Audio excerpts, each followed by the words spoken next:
சிம்சோனுடைய குடும்பம் தேவனாலே ஒரு பெரிய திட்டத்திற்கு தேர்ந்தெடுக்கப்பட்ட குடும்பம் சிம்சோனுடைய குடும்பம். சிம்சோன் பிறக்கிறதுக்கு முன்னதாகவே ஆண்டவர் அந்த குடும்பத்தின் மீது ஒரு திட்டம் வைத்திருந்தார். சிம்சோன் தான் இஸ்ரவேல் மக்களை பெலிஸ்தருடைய கரங்களிலிருந்து ரட்சிக்க வேண்டும் என்பது தேவ திட்டம்.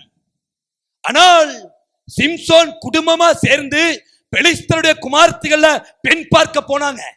குடும்பமா சேர்ந்து தேனை சாப்பிட்டார்கள்.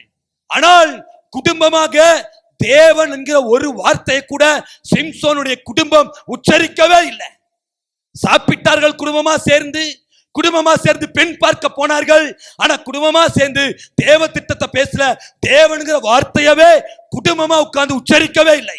நீங்க எப்படி ஆகையினாலதான் சிம்சோன் கண்கள் குருடாக்கப்பட்டு வேடிக்கையாக்கப்பட்டான். குடும்பமா சேர்ந்து சாப்பிடுறீங்க, குடும்பமா சேர்ந்து கல்யாணம், ஃபங்க்ஷன், டூர் எல்லாம் போறீங்க.